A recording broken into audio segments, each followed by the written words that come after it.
नमस्कार साथियों। उत्तर प्रदेश के माध्यमिक विद्यालय, चाहे वो राजकीय विद्यालय हों या फिर सहायता प्राप्त माध्यमिक विद्यालय, उत्तर प्रदेश के सैकड़ों हजार की संख्या में ऐसे माध्यमिक विद्यालय हैं जो काफ़ी जर्जर हो चुके हैं, जहां कक्षाओं का संचालन बेहद मुश्किल से होते हैं। छात्र जोखिम उठाकर पढ़ने के लिए बाध्य हैं। इन विद्यालयों की सूरत संवारने की कड़ी में प्रोजेक्ट अलंकार शुरू किया गया था, जिसके तहत इन विद्यालयों में मरम्मत और निर्माण कार्य कराए जाने की योजना थी। इसके लिए बाकायदा 300 करोड़ रुपए के बजट का प्रावधान भी किया गया था, जिसमें 100 करोड़ रुपए राजकीय विद्यालयों के मरम्मत और निर्माण पर खर्च किया जाना था, जबकि 200 करोड़ रुपए एडेड विद्यालयों पर खर्च किया जाना था। लेकिन शासन द्वारा इन विद्यालयों के मरम्मत और निर्माण के लिए जो आवेदन मांगे गए थे, राज्य के 150 राजकीय विद्यालयों ने तो निवेदन किया और सरकार ने इन्हें 20-20 लाख रुपए की पहली किस्त भी जारी कर दी।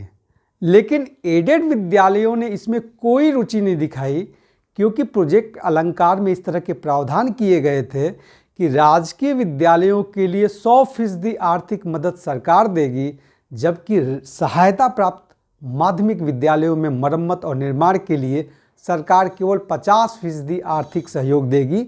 बाकी के जो 50% हिस्सा है वह स्कूल के प्रबंधन को खर्च करना था। सवाल यहीं पर जा अटका कि एडेड माध्यमिक विद्यालयों के प्रबंधन के पास आखिरकार इतने स्रोत कहाँ हैं कि 20 लाख से लेकर के 50 लाख रुपए तक की धनराशि वे खर्च कर सकें।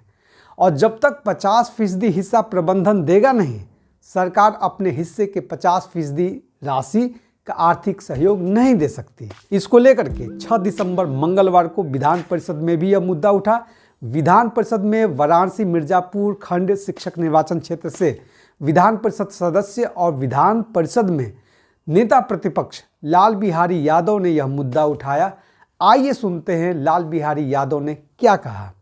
जहां तक एडेड विद्यालयों में जो है जो भवन पुराने हैं, बिल्डिंगें ढहने जा रही हैं। जब मैंने पिछली बार सदन में इस सवाल को उठाया था तो सरकार ने एक शासनादेश जारी कर दिया। मानवर ऐसा शासनादेश जारी कर दिया कि एक देहात में हम लोगों की कहावत है, जो है पूर्वांचल में, आप लोग जानते होंगे या नहीं, कि 9 मन गेहूं होगा और न राधा नाचेगी। उसमें शासनादेश माननीय नेता सदन जी, ये सरकार ने एक शासनादेश जारी कर दिया कि प्रबंधक जितना रुपया चाहता है 1 करोड़ तक, उतना रुपया हम देने के लिए तैयार हैं।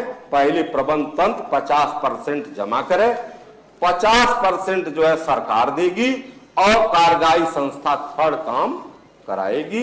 जितना भवन बनाना चाहे उतना बनवा ले। मैं पूछना चाहता हूं इस सदन में आप सरकार से कि प्रबंधक, जो एडेड विद्यालय का प्रबंधक होता है, उसके पास आय का स्रोत क्या होता है? उसके पास कौन सा आय का स्रोत है कि वो 10 लाख, 20 लाख, 50 लाख रुपया इकट्ठा करके और जमा करे? उसके पास आय का कोई स्रोत नहीं होता। फीस भी नहीं लगती है एडेड विद्यालयों में।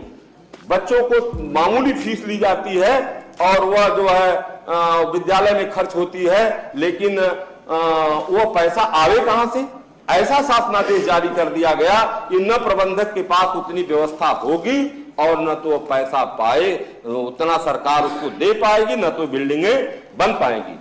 अब आप समझ गए होंगे कि आखिरकार एडेड माध्यमिक विद्यालयों ने प्रोजेक्ट अलंकार में रुचि क्यों नहीं दिखाई। जाहिर सी बात है कि एडेड विद्यालयों के प्रबंधन के पास इस तरह की न तो कोई आर्थिक स्रोत है कि वह भारी भरकम धनराशि मरम्मत और निर्माण पर खर्च कर सके।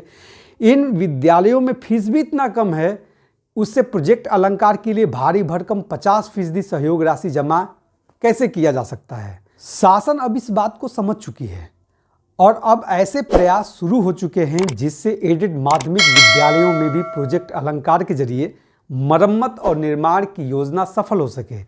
इसके लिए हाल ही में स्कूल शिक्षा महानिदेशक, प्रमुख सचिव और माध्यमिक शिक्षा मंत्री के स्तर से हुई एक बैठक में मैचिंग ग्रांट को खत्म करने पर सहमति बनी है। बैठक में विचार किया गया कि या तो मैचिंग ग्रांट को पूरी तरह से खत्म कर दिया जाए या फिर नाम मात्र का ही सहयोग प्रबंधन से लिया जाए। शिक्षा निदेशालय अब इसे लेकर के एक नया प्रपोजल तैयार करेगा। उधर स्कूल शिक्षा महानिदेशक ने शिक्षा विभाग के उच्च अधिकारियों के साथ ही सभी मुख्य विकास अधिकारियों के साथ एक बैठक भी की है। इस बाबत माध्यमिक शिक्षा निदेशक महेंद्र देव का कहना है कि मैचिंग ग्रांट के कारण माध्यमिक के जो एडेड विद्यालय हैं वे रुचि नहीं ले रहे हैं। संभावना है कि जल्द ही शासन स्तर पर इस बाबत कोई निर्णय ले लिया जाए। तो ये थी आज की जानकारी। धन्यवाद।